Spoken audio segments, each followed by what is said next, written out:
আসসালামু আলাইকুম। আজকে আমরা শিখব কিভাবে ওয়ার্ডপ্রেস ওয়েবসাইটে 403 ফরবিডেন এররটি কিভাবে আমরা পার্মানেন্টলি এই প্রবলেমটি সলভ করতে পারি, ফিক্সড করতে পারি, সেটাই আমরা আজকে এই ভিডিওতে শিখব। তো প্রিভিয়াস ভিডিওতে আমরা দেখিয়েছি এই 403 ফরবিডেন এররটি 3টি ধাপে আমরা দেখিয়েছি। তো এই ভিডিওতে আমরা দেখাবো কিভাবে পার্মানেন্টলি একটি ওয়ার্ডপ্রেস ওয়েবসাইট থেকে 403 ফরবিডেন এরর প্রবলেমটি সলভ করা যায়। তো দেরি না করে চলে যাচ্ছি কম্পিউটারে। So let's get started. First of all আমরা গুগল ক্রোম ব্রাউজারটাকে ওপেন করব এবং আমাদের ওয়েবসাইটটিকে লগ ইন করব। ওয়েবসাইটটি নাম লিখে আমরা WP অ্যাডমিন দিয়ে দিচ্ছি, salmankhanseo.com WP অ্যাডমিন এন্টার। তো দেখুন আমাদের ওয়েবসাইটটি ওপেন হচ্ছে না, লগ ইন হচ্ছে না, লগ ইন প্যানেলটি আমাদের সামনে শো করতেছে না। সো 403 ফরবিডেন এরর দেখাচ্ছে। তো ফার্স্ট অফ অল আমরা চলে যাব সি প্যানেলে। আমাদের যে হোস্টিংয়ের সি প্যানেল আছে সেই সি প্যানেলে আমরা চলে যাব। তো সি প্যানেলে যাচ্ছি। এখানে দেখুন ফাইল ম্যানেজার নামে একটি দেখতে পাচ্ছেন অপশন। এই ফাইল ম্যানেজার আমরা ক্লিক করে দেব। এরপরে এইখানে লেফট সাইডে আপনার ডোমেনটিকে সিলেক্ট করবেন। প্রথমে ডোমেনটিকে সিলেক্ট করবেন, আর যদি মেইন ডোমেন হয় তো মেইন ডোমেনে রেখে রাইট সাইডে দেখুন একটু স্ক্রল ডাউন করে নিচের দিকে আসবেন। মেইন ডোমেন হলে আমার যেহেতু মেইন ডোমেন, তো আমি মেইন ডোমেনে রেখে দিচ্ছি এবং এখানে দেখুন পাবলিক HTML নামে ফোল্ডার আছে, এটিতে ক্লিক করে দেব। তো ক্লিক করার পর এখন উপরের দিকে দেখুন সিলেক্ট অল নামে একটি বাটন দেখতে পাচ্ছেন, এটি। তো সিলেক্ট অলে ক্লিক করে দেব। ক্লিক করে দিলে আমাদের সমস্ত ফাইলগুলো, ফোল্ডারগুলো এখানে সিলেক্ট হয়ে যাবে। তো সিলেক্ট হয়ে যাওয়ার পর দেখেন এখানে দেখুন WP কন্টেন্ট নামে একটি ফোল্ডার আছে। এই ফোল্ডারকে আমরা কন্ট্রোল চেপে ক্লিক করে দেব। ক্লিক করলে এটি আনসিলেক্ট হবে এবং নিচের দিকে দেখুন WP config.php নামে একটি ফাইল আছে। এই ফাইলটি যদি একটু মার্ক করে দেখিয়ে দেই, এই ফাইলটি। তো এই ফাইলটি উপরে মাউস রেখে কন্ট্রোল বাটন চেপে একটিকে ক্লিক করে দেব। তো ক্লিক করি, দেখুন এটি আনসিলেক্ট হয়ে গেছে। তো এখন আমরা কি করব, উপরের দিকে দেখুন ডিলেট বাটন আছে, এই যে এটা যদি একটু মার্ক করে দেখিয়ে দেই, এই বাটনটি, এটিতে ক্লিক করে আমরা ডিলেট করে দেব। এখন এখানে আপনারা চাইলে পার্মানেন্টলি ডিলেট করতে পারবেন, আবার এটিকে স্কিপও করতে পারেন, কোনো সমস্যা নেই। স্কিপ করলে ট্র্যাশ থেকে পরে আবার ডিলেট করতে পারবেন। জাস্ট আমি এখান থেকে এভাবেই কনফার্মে ক্লিক করে দেব। তো ক্লিক করি, দেখুন সমস্ত ফাইল ডিলেট হয়ে গেছে, এই দুইটি ফাইল এবং ফোল্ডার ছাড়া বাকিগুলো ডিলেট হয়ে গেছে। এখন আমরা সি প্যানেলে আবার চলে যাব এবং স্ক্রল ডাউন করে নিচের দিকে চলে আসব, একদম নিচের দিকে চলে যাব। দেখুন এখানে একটি সফটওয়্যার অ্যাপস ইনস্টলার নামে একটি সেকশন আছে। এই সেকশনে ওয়ার্ডপ্রেস নামে একটি যে সফটওয়্যারটি আছে এটিকে আমরা ক্লিক করব। তো ওয়ার্ডপ্রেসে ক্লিক করার পর নিচের দিকে দেখুন ইনস্টল নাও নামে একটি বাটন পাবেন। এই বাটনে আমরা ক্লিক করে দেব। তো ইনস্টল নাওয়ে ক্লিক করছি। এবার দেখুন আমাদের যে ডোমেনে আমাদের ওয়ার্ডপ্রেসটি প্রবলেম হয়েছে সেই ডোমেনটি আমরা এখান থেকে সিলেক্ট করে দেব। তো আমার ডোমেনটি আমি সিলেক্ট করে দিচ্ছি এবং লেফট সাইডে দেখুন HTTPS, যদি আপনার ওয়েবসাইটে HTTPS থাকে, SSL সার্টিফিকেট, তো সেটা সিলেক্ট করে দেবেন। যেটা থাকে আপনার ওয়েবসাইটে সেটাই আপনি সিলেক্ট করে দেবেন। এরপর দেখুন ইন ডিরেক্টরি উপরে দেখুন একটি বক্স আছে, এই বক্সে আমরা একটি নাম লিখে দেব। তো এই নামটি আমি কেন লিখব এটি আমি পরে বলে দিচ্ছি। তো এখানে আমরা এখন একটি নাম লিখে দেব। ওয়ার্ডপ্রেস, নিউ ওয়ার্ডপ্রেস নামে একটি লিখে দিলাম। এটি হচ্ছে একটি ফোল্ডার ক্রিয়েট হবে। তো এই ফোল্ডারটা কেন ক্রিয়েট হবে এটি পরে আমি বলে দিচ্ছি। তো এখানে নিউ ওয়ার্ডপ্রেস লিখে আমরা নিচের দিকে চলে যাব।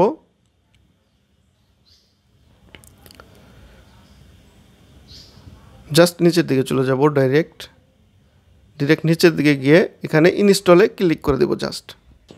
তো ক্লিক করি,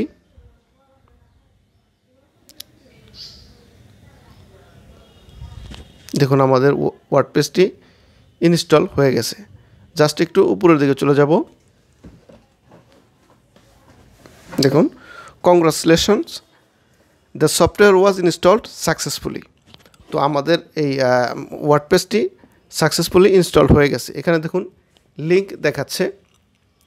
তো আমাদের যে ডোমেনের পরে স্ল্যাশ, এরপরে যে ফোল্ডারটি আমরা ক্রিয়েট করেছি নিউ ওয়ার্ডপ্রেস নামে, সেই ফোল্ডারের ভিতরে আমাদের এই ওয়ার্ডপ্রেসটি ইনস্টল হয়ে গেছে। সো আমরা এখান থেকে ক্লিক না করে আমরা ডাইরেক্ট চলে যাব আমরা যেখানে ছিলাম সেখানে। তো এখান থেকে আমরা অল সিলেক্টে আবার ক্লিক করব। ক্লিক করে দেখুন এটার পাশেই রিলোড নামে একটি বাটন দেখতে পাচ্ছেন উপরে সেন্টারে। তো এইটি আমরা রিলোডে ক্লিক করে দেব। দেখুন এখানে নিউ ওয়ার্ডপ্রেস নামে ফাইলটি এখানে চলে এসেছে, ফোল্ডারটি এখানে চলে এসেছে। তো এখানে আমাদের ফাইলটি ইনস্টল হয়ে গেছে এবং নিউ ওয়ার্ডপ্রেস নামে যে ফোল্ডারটি ক্রিয়েট করেছিলাম ওখানে সেই ওয়ার্ডপ্রেসে এই ফাইলটির ভিতরে আমাদের এই ফোল্ডারটির ভিতরে আমাদের ফাইলগুলো ইনস্টল হয়েছে। তো এখানে দেখুন WP কন্টেন্ট এবং wp-config.php এই দুটি ফাইল এবং ফোল্ডার চিনে রাখুন এবং এই নিউ ওয়ার্ডপ্রেসে ক্লিক করার পর দেখুন এখানেও দেখুন WP কন্টেন্ট এবং নিচে দেখুন wp-config.php নামে দুটি ফাইল এবং ফোল্ডার, একটি ফাইল এবং ফোল্ডার এখানে আছে। তো এটি ওখানেও আছে এখানেও আছে। আর এই কারণেই আমরা এই নিউ ওয়ার্ডপ্রেস নামে একটি ফোল্ডার ক্রিয়েট করে এরপরে আমরা সেটির ভিতরে ওয়ার্ডপ্রেসটি ইনস্টল করেছি। সো আমরা এই দুটি ফাইল এবং ফোল্ডার এখান থেকে আমরা ডিলিট করে দেব। তো দুটিকে আমরা সিলেক্ট করে নিলাম এবং উপরে দেখুন ডিলিট নামে একটি বাটন দেখতে পাচ্ছেন। এই যে যদি একটু মার্ক করে দেখে দিই এটি, তো এখানে আমরা ডিলিটে ক্লিক করে দেব। তো ক্লিক করি, চাইলে পার্মানেন্ট করতে পারেন আবার এভাবেও রাখতে পারেন। কনফার্মে ক্লিক করে ডিলিট করে দিলাম। বাস, এটা ডিলিট করলাম কেন? কারণ আমাদের এই দুটি ফাইল ফোল্ডার পূর্বে আছে। তো এখন আবার অল সিলেক্ট করে দেব এবং লেফট সাইডে দেখুন মুভ নামে একটি বাটন দেখতে পাচ্ছেন, এই মুভে আমরা ক্লিক করে দেব। তো একটু মার্ক করে যদি দেখিয়ে দেই,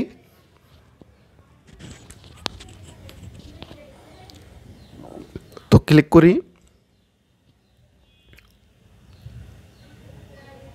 এখন দেখুন এই অ্যাড্রেসে এই লোকেশনে আমাদের ফাইলগুলো এখন আছে বর্তমানে public.html/new wordpress।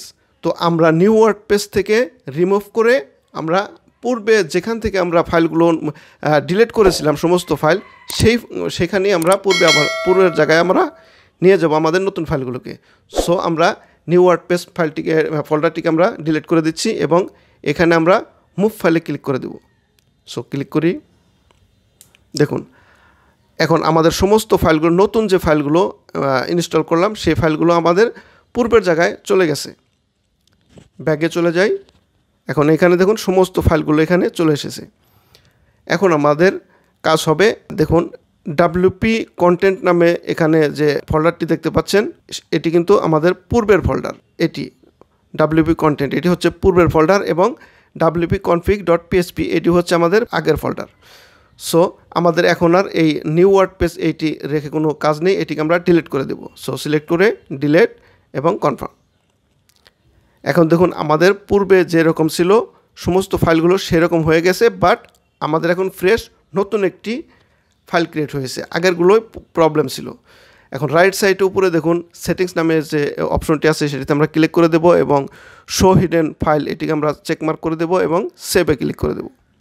ক্লিক করার পর এখানে দেখুন .htaccess নামে একটি ফাইল দেখতে পাচ্ছেন, এটি যদি একটু মার্ক করে দেখেই এটি। সো এটিকে আমরা সিলেক্ট করব একটি ক্লিক করে এবং রাইট ক্লিক করব এবং এডিটে ক্লিক করব, এরপরে আবার এডিটে ক্লিক করব। এইখানে দেখুন কিছু কোড আমাদের সামনে ওপেন হয়েছে। সো এই কোডগুলো আমরা এখানে কার্সার রেখে Ctrl+A চাপবো, এরপর সমস্তগুলো আমাদের এখানে সিলেক্ট হয়ে যাবে। এরপর আমরা চলে যাব আমাদের এখানে দেখুন ওয়ার্ডপ্রেসের যে নিউ বাই ডিফল্ট ওয়ার্ডপ্রেসের একটি কোড থাকে, সেই কোডটি আমরা এখান থেকে কপি করব।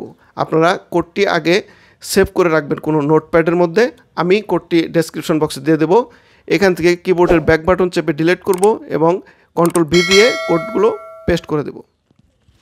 এখন রাইট সাইডে দেখুন সেভ চেঞ্জেস নামে একটি অপশন দেখতে পাচ্ছেন, আমি একটি ট্যাব এখান থেকে কেটে দিচ্ছি, বেশি হয়ে গেছে, এই ট্যাবটি কেটে দিচ্ছি এবং রাইট সাইডে দেখুন সেভ চেঞ্জেস নামে একটি অপশন দেখতে পাচ্ছেন, এটাতে ক্লিক করে দেব। তো ক্লিক করার পর দেখুন এটি সেভ হয়ে গেছে। আমাদের বাই ডিফল্ট ওয়ার্ডপ্রেস যে ডিফল্ট সেটিংস থাকে সেটি আমাদের এখানে সেভ হয়ে গেছে। এখন এখানে আমরা লগ ইন পেজে এসে রিলোড মারব। এবার দেখুন আমাদের লগ ইন পেজটি চলে এসেছে। তো আমি এখন ওয়েবসাইটের ইউজার নেমটি দিয়ে দিচ্ছি এবং পাসওয়ার্ডটি দিয়ে দিচ্ছি এবং এন্টার। তো এন্টার মারি। দেখুন এখন দেখুন আমাদের ওয়ার্ডপ্রেস ওয়েবসাইটটি লগ ইন হয়ে গেছে। পূর্বের মতো আমাদের যেরকম ছিল সেরকম হয়ে গেছে। আমাদের আর ফরবিডেন কোনো এরর এখানে দেখাচ্ছে না। তো যদি ভিডিওটি একটুও ভালো লাগে অবশ্যই লাইক কমেন্ট শেয়ার করবেন। চ্যানেলটিকে সাবস্ক্রাইব করে পাশে থাকা বেল বাটনটিকে বাজিয়ে দিবেন, যাতে করে এরকম নতুন নতুন ভিডিও পোস্ট করার সাথে সাথে আপনার কাছে চলে যায়। সে পর্যন্ত ভালো থাকুন, সুস্থ থাকুন। Till then, bye by.